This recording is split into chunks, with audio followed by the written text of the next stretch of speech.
examination of the chest. Some commonalities with the heart, but the focus is more on the lungs, right? The patient having cough, having shortness of breath, having breathing difficulty.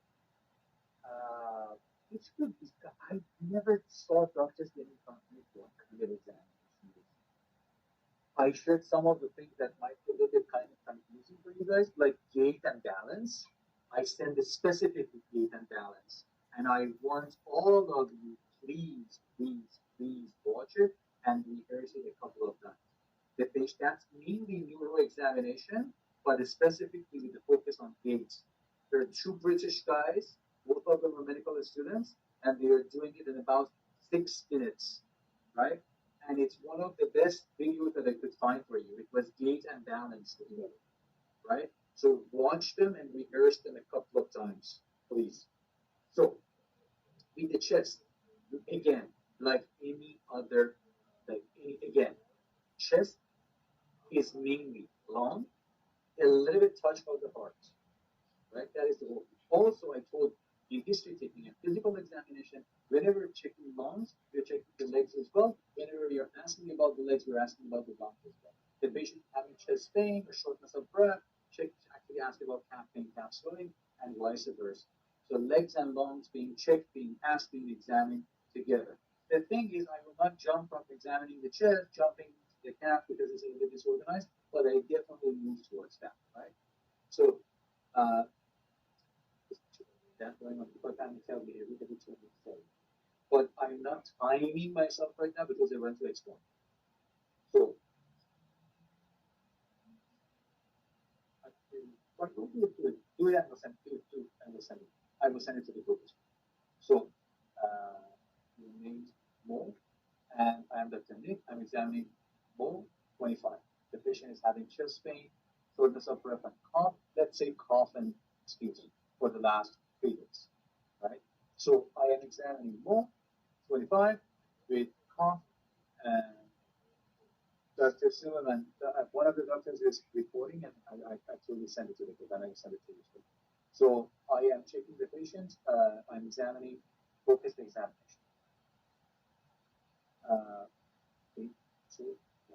Good afternoon. I am Dr. Nick, the physician in charge today. The name and company as well. Yes, I am Mo, 25. How do you want to ask? Mo is fine.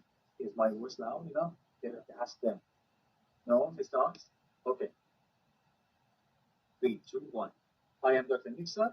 I am the physician in charge. I was asked to do examination on your lung and chest. In the next 8 minutes, I will take a look. I will listen. I will observe. I will tap. I will do some maneuvers. At any point that you have any pain or discomfort, please let me know. My hand was on the patient's shoulder, but on the exam day, I never did. On the exam day, before telling the patient, I don't, guys, it's too friendly. It's too friendly. For the exam, it's too friendly, right? So before starting the examination, do not touch the patient. So it's a little too friendly, and it can be penalized. So basically, remember that these things. So when I tell them, is that okay with you? Yes. Okay. Can I have your name and your age? 25. How do you want me to ask? No. Okay. At any point before any pain or discomfort, let me know. I will stop at that point. I will report my findings to the examiner. Is that okay with you? Yes. Okay. I want to start the examination of the patient with actually looking at the patient journal periods. The patient is sitting in front of me in comfortable eye and anything. Yes. Okay. What is the best position for you? Is it okay for you to sit? Can you bear with me for the next couple of minutes to examine you? Then if you need any pain medication, I might be able to do the pain medication. So I try to be empathetic with the patient as well. I check which position is good for the patient. I want to actually do 8 minutes, so I take a little bit of my sweet time. And now, we have the patient writing. Somebody is giving me the vitals, or somebody is telling me to check it by myself.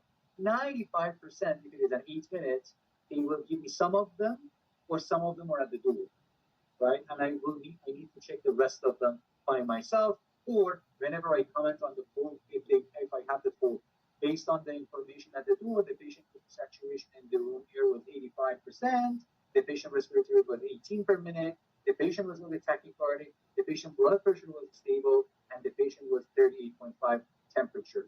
Is it still the same? Yeah, 2 minutes, okay.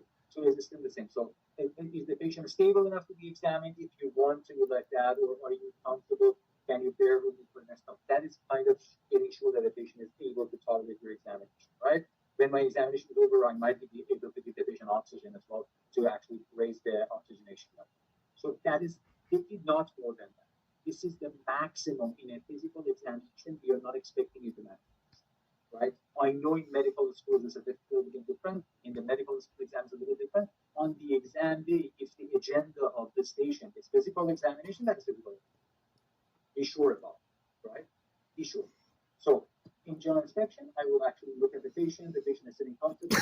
The patient tells me that he's short of breath. I a little bit. The patient with saturation of 85% in air. I'm checking the patient's face. I may check your eyes as well. So we'll put your eyes down. I am checking for any conjunctival.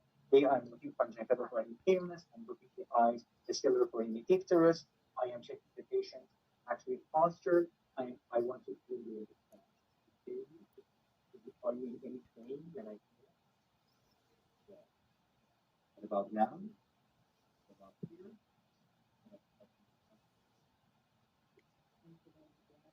I am looking for any tenderness in the patient's chest, right? Okay. I actually ideally I need to check the patient's neck in the 45 position. But right now in my general inspection, I don't see any JVP distension. In my general inspection, I don't see any swelling, any erythema, any deformity, any swelling, any scar from the past. I'm checking the posterior, lateral, and anterior view of the patient. Again, guys, I'm taking my sweet time because I have 8 minutes. If I don't have that much time, I want to squeeze everything. I'm looking at the patient, generally speaking. The patient is sitting in front of me. The patient doesn't look agitated. And in general inspection, I don't see any visible abnormality. So again, you can talk about pectus. As you see on the exam day, pectus excavatum, pectus carinatum, kind of stuff. Don't remember those things. I am not joking with those things. Do not remember them. Pectus excavatum, pectus carinatum. You will not remember that. Especially on the exam day when you are in the rush. Remember those things, right? So avoid. I don't see any abnormality in the chest, right? That's it. No maximum thing that you might be able to say that is barrel chest. Pectus excavatum, pectus carinatum. It's really difficult for the exam to even remember that. Also, some maneuvers like diaphragm excursion. It's not even doable. It's not even doable, guys. Do not even waste your time. It's not even doable. There are other things that God forbid you will miss, and then you will bang your head to the wall, right? So that was inspection. And I did palpation at the same time. There wasn't any tenderness, right? Are you comfortable like this? Because I want to continue the examination like this. I don't want to change the position. Yeah? Okay. So now I want to tap on the patient's chest. I am looking for any abnormal percussion sound. Again, ideally, percussion should happen in the lying down position, but I will do it while the patient is sitting. Again, ideally, I want the patient to lie down, but I don't want to change it all the time and actually ask him to sit again. But again, if you are doing things that you need to change the patient position, right? Try to do everything at the same time. For example, all the lying down things when the patient is lying down, all the sitting up things when the patient is sitting up, right? One time changing the position of the patient might be okay, but if you do it constantly, it will be a little disorganized, right? 6 minutes already done. While I'm talking. So basically, now I want to percuss. When you're percussing, guys, percuss not on the ribs, in between the ribs. The patient will be exposed. Right now, I don't want to expose her. Him, right? Patient, right? The patient doesn't have any tenderness. The patient's resonance, sound, one while percussion, right? 3.2. Yes. I will shift it away. 3 points at this time at the other side. Up, middle, base. Up, middle, base. Whatever you're doing, guys. Up, middle, base. Back the same. Up, middle, base. Ideally, I want to do it actually on the posterior side as well, but I will skip that part for saving time, right? So whatever even you're doing for saving time, say it confidently so they know that you're doing your stuff, right? So especially if I have 4 minutes, if I don't find any abnormality, right? Ideally need to do it posteriorly as well, posteriorly as well. but for saving time, I will skip that part. So you're mentioning it. So you're telling them that you know what you're doing, right? Now, I want to auscultate, right? I want to auscultate. I actually did the inspection, I did the palpation, I did the percussion. Now I want to auscultate, right? For auscultation of everything that I need to auscultate, I will do at the same time. For example, even if I want to actually check the bruise on the neck, I can do it right now. Ideally, I want to check the patient JDP, the 45-degree position. I will do that when the patient is lying. Now I will make the patient lie down. So I will look no JDP distension in the upright position, right? Now I want to check, I want to listen, see if I'm putting one in and one out a little bit. So basically I can communicate with the examiner, right? I will use the bell of my, let's go check for any breathe, no breathe. Now I want to listen to the patient's chest, right? I will actually do it from the front and from the back. I will check the upper, middle, and what is going on.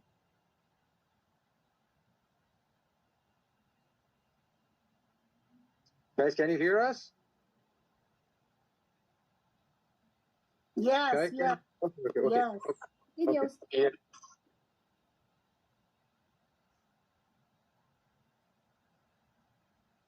It blocked? No, it's first one. Okay.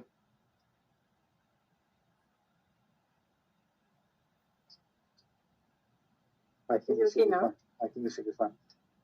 Video doesn't show. Video does not show at times. I was not doing the video. I was actually just, somebody was just holding it. Can you see us? Can you hear us now? Yes. Okay. Okay. They say yes.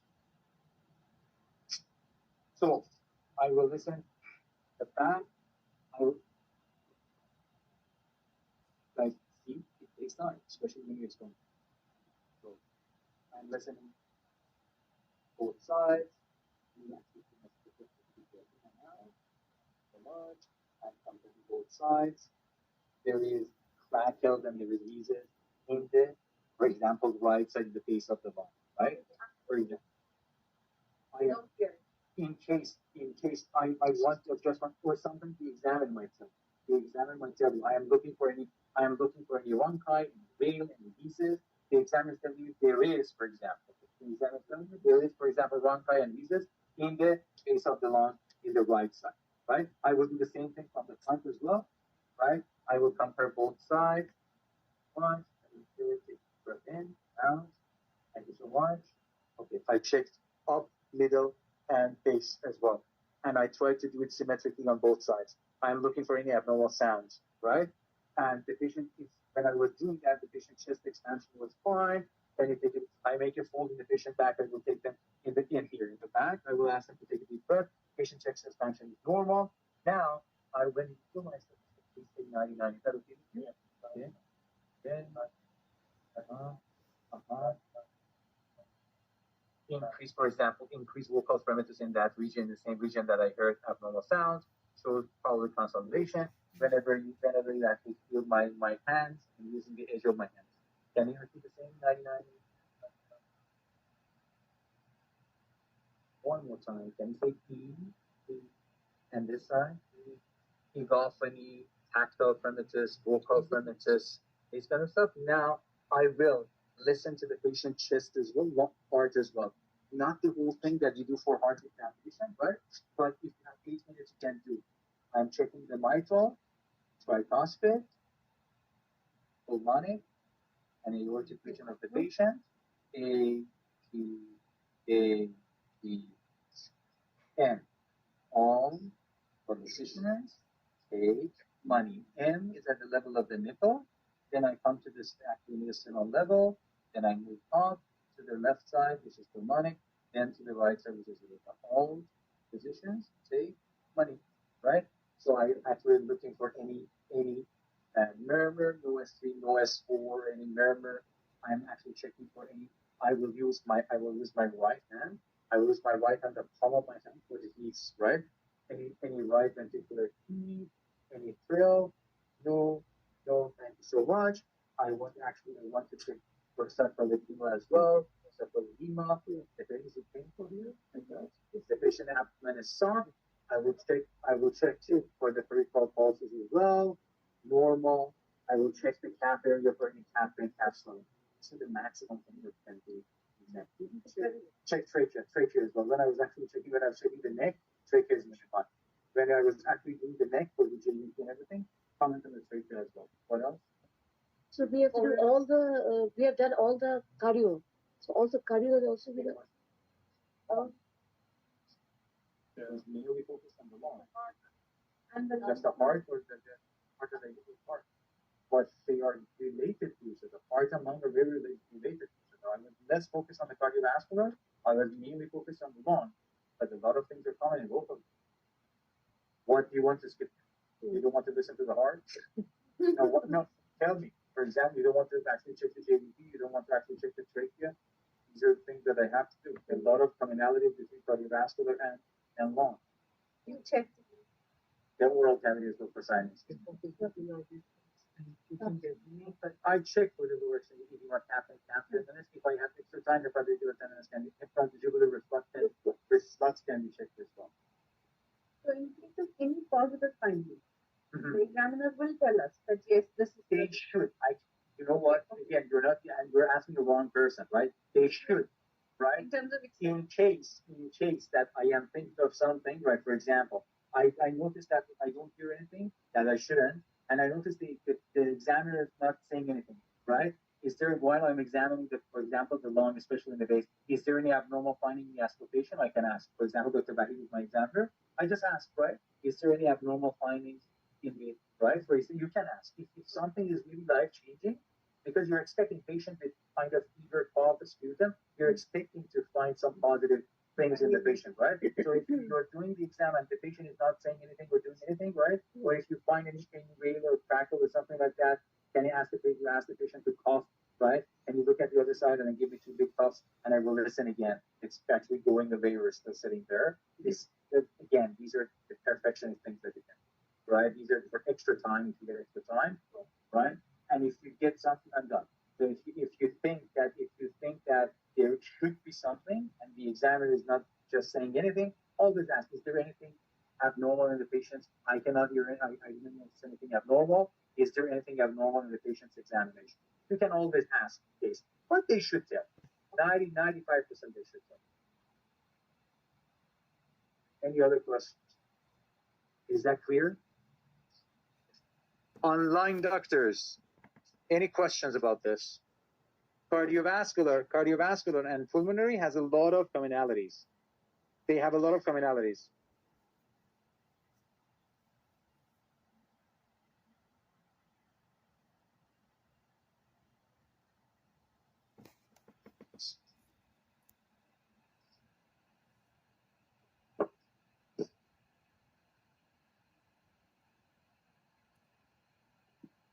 At the end, when they ask you about what to do with the patient, you have a patient, 25-year-old, right?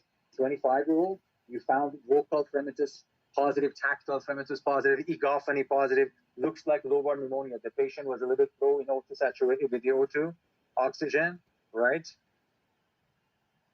Let's say 85% was too much. Let's say patient O2 saturation is 92%, for example. The patient otherwise healthy. The patient is a young patient with lobar pneumonia. How would you approach this patient in the post encounter?